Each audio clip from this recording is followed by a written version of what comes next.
U.S. Senator Cindy Hyde-Smith, good morning, ma'am. How are you? Good morning. We're having a great morning, Paul. Listen, let's play option here. I know we want to talk about the PBMs, and that's big news. And also, which one do you want to do first? Because we got two segments here. So it's option time. How about that? You want to talk about the PBMs first, or you want to talk about the convention itself? I want to talk about the convention and being here in Milwaukee. The excitement is too strong to hold back. Yeah. First of all, what were your thoughts when you first saw this, as far as the assassination attempt? Well, I was actually listening to it on satellite radio because I was driving. And my first thought is, can this be real? And, not having the visuals, just the audio of listening to it and hearing the sounds was probably a little stronger because I was, intent on listening instead of looking at the crowd. And it was extremely surreal and almost just immediate shock of, my mind went to, small caliber. Is someone far away? Is this in a scope? What's going on here? But still, it was evident that the president, was being taken care of, that he was okay. But, the idea of, did someone get it through the metal detector? Was it, a gun like that? And before we started getting information. But I have been predicting this for a while. I mean, my staff said, Senator said, you called this, and I was so afraid it would be on the golf course because, he loves to play golf, and I thought anybody could be on that wood line. But I said all along there would be an attempt of an assassination. And, just the moments of realizing it's happening, I just thought, take care of him, do your job, Secret Service, you're trained, go into action, everybody follow protocol. Just, let's make sure the things that are happening to keep him safe. I think those feelings were shared by everybody in his base. As a matter of fact, everything else. He left himself so open to these things. To the point now, you're going to have them indoors, and if you're going to have them outdoors, you're going to have some kind of shield, whether he wants to or not. I'm sure Melania and his family are the first people who tell him that you've got to take some kind of protection. There are too many kooks out there. Oh, yeah, no doubt. And he's braver than he needs to be. And so many instances just walking into crowds and things that's totally off script. But there definitely, I'm sure, will be measures taken. He's a smart guy, and he knows what's at stake here, and he knows the risk he's taking. But he reacted totally appropriately, also his training, and I guess just human instincts, too, to get down.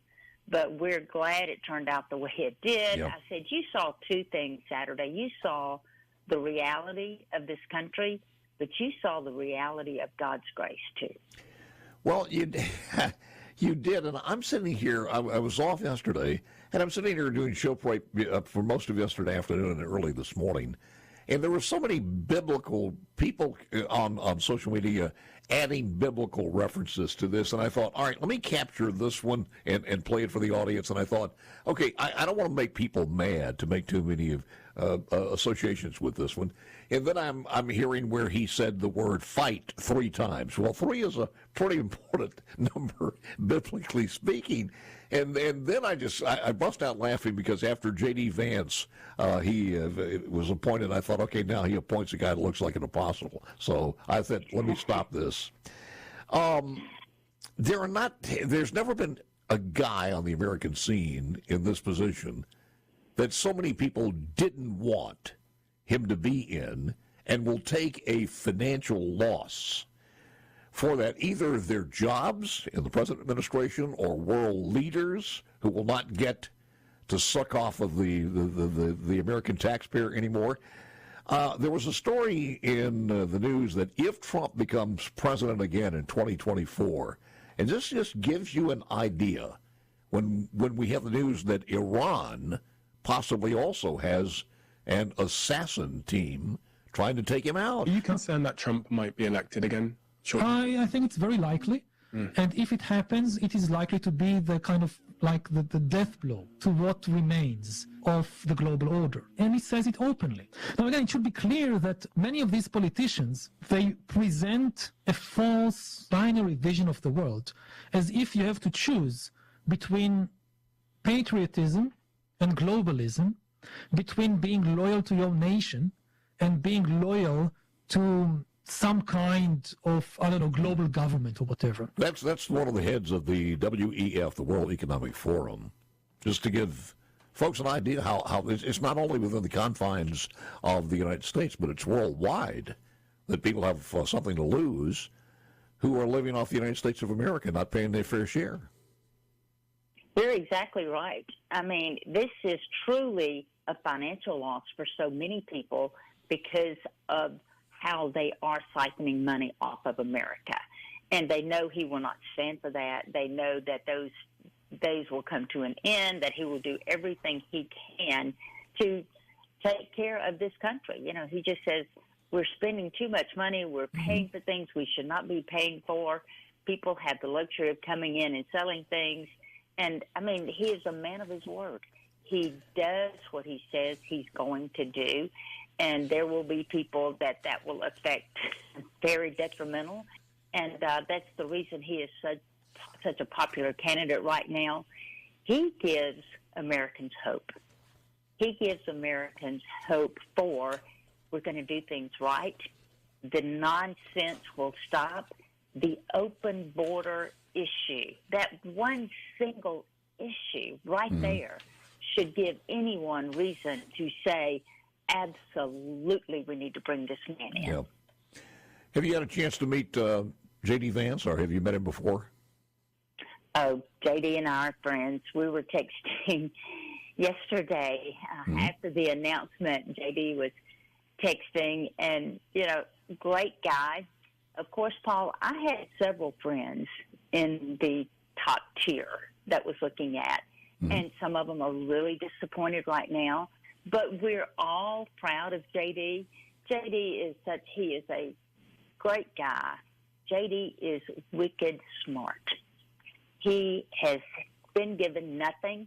He has earned his own, and that has molded him into a major player in life and in politics. We lunch together often, sitting beside each other. And, you know, I met his lovely wife and his children. And in fact, not long ago, I took a picture of one of his children, his little son, getting on the elevator with him, and sent it to JD. And, you know, we're just so proud of him. And it is a very good pick. And I just can't say enough good things about him. He is he's an individual. He stands on his own because he has had to stand on his own. But a delight and I'm just really glad that I'm his friend, and that was before he was nominated. Her name is Ursha, I think it's Asa or Asha. How do you pronounce your first name? I'm not sure. Vance. She's a mom of three. They met at Yale Law School. She has a degree from Yale and Cambridge. She's a corporate litigator, and she also clerked for the Supreme Court justices. So she is a sharp lady. I think we'll just talk more about this because there are a couple of other questions as far as the what's coming up as far as tonight's. Don Jr. is going to be speaking. There's a long list of speakers tonight. And then the culmination tomorrow night. More with Cindy Hyde-Smith when we come back in just a moment. My mama had 'em, my daddy had 'em too. Let's get back to the city that made beer famous, Milwaukee. And it's still pretty big as far as Milwaukee, Wisconsin. Cindy Hyde-Smith, U.S. Senator, and we were talking about a number of different things. But for tonight, what goes on that's the most important? Well, Don Jr. will speak tonight. And, Paul, you know, when you go through something like this, it's at first, personally, I was just kind of numb Saturday and packing Sunday. But Senator Wicker and I hosted a breakfast Monday morning, and everybody came together, and we really needed to be together. But Monday was emotional for me, and seeing Trump for the first time, I mean, I will admit, it really brought tears. And Don Jr. speaking tonight, he was having to hold back the tears as well. It's so electrifying and just almost euphoric on the floor being there. Last night, President Trump, he spotted me and he waved for me to come sit with him. And I yelled back at him and I said, I'm just going to stay here with my Mississippi folks. You know, that was his night to shine, not mine. And but, you know, how kind he was and just typical of him when we see each other. But it is emotional in the beginning when you first see him and he's got that bandage on his ear. I mean, your heart just breaks for him and the country.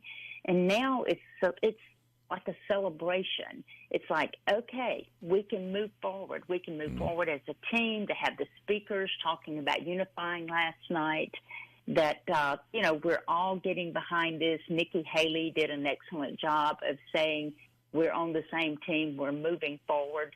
But the courage, the strength, and I'm telling you, it's like a new aura with him.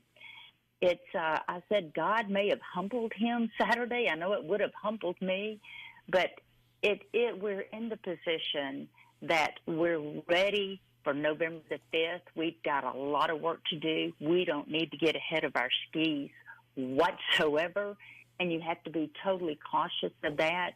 But we're unified, and just even walking around in Milwaukee and seeing, of course, most of the Mississippians, we're staying here at the same hotel, so we kind of have an after party at night when we come back from the convention. We did last night in the lobby, which was so good. But it's a positive feeling. It's a positive feeling for this country. Kudos to my brother in broadcast, Gerard Gibbert. He got some FaceTime on Newsmax yesterday and doing a good job up there. I'm sure he's like a kid in a candy store. So I did want to ask you this. Are you guys having any meetings, or is there any talk on how do we suppress some of what's going on as far as trying to manipulate the vote and get these people, the illegals, registered? Yesterday, and this is breaking news late yesterday, the president, former President Trump, and also the RNC filed a lawsuit against Michigan Governor, the Grinch, Whitmer, for signing an executive order allowing the state and federal agencies to be used as voter registration agencies, which is in violation of election law under her order. Veterans Affairs, Housing Development Authority in Michigan, other agencies basically will become voter registration machines to help the Democrats. Is there any talk on how do we stop this across the country? Well, actually, as you know, in most conventions, there's not a lot of outside of delegates coming in, meeting and talking about those things. There's a lot of chatter, but nothing official sit-down discussion. And, you know, we know what we're up against. We know that that's going to be the case.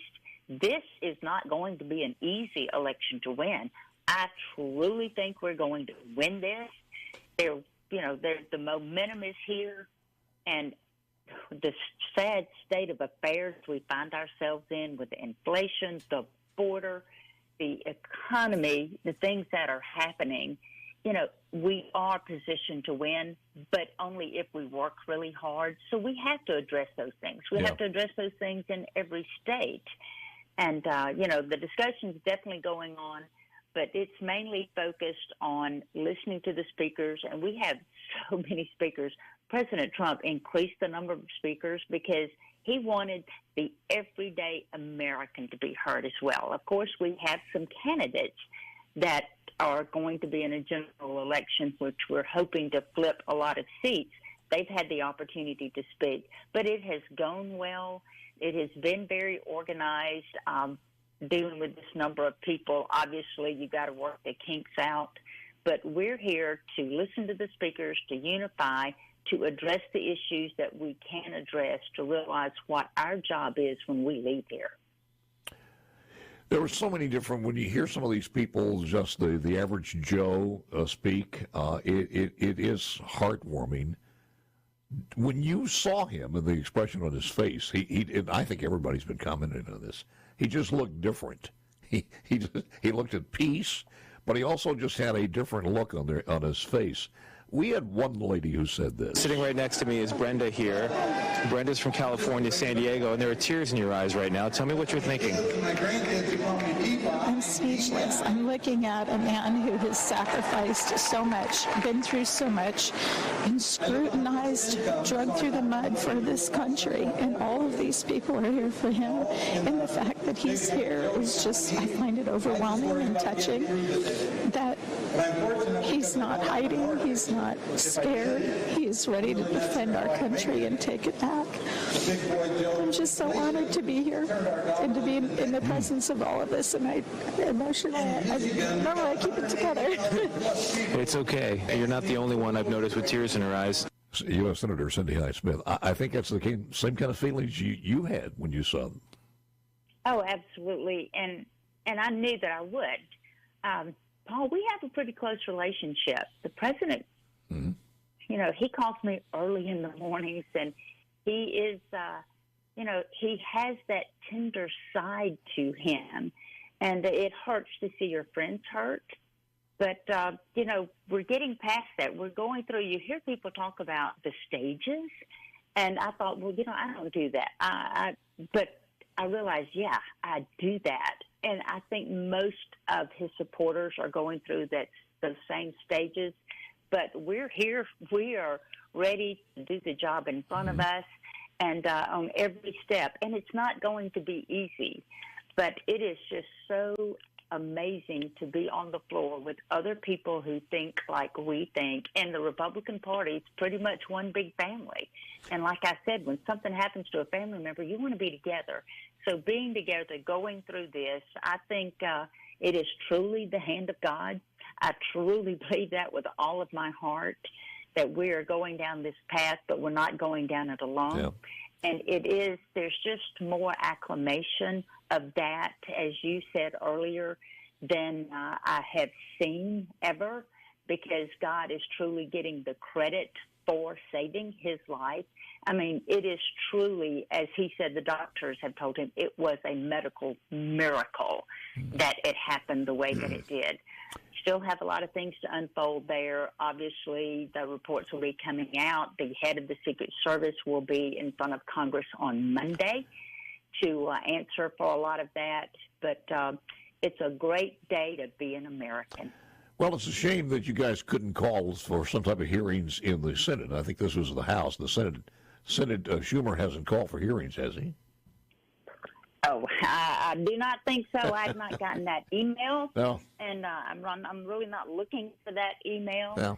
But, you know, we still, there's, I'm sure it will be coming of some things that the Senate's had the opportunity to do. And, you know, it's a shame that so many people are posting hateful things like take shooting lessons so you won't miss next time. You're having to deal with all of that. But we're going to rise above that.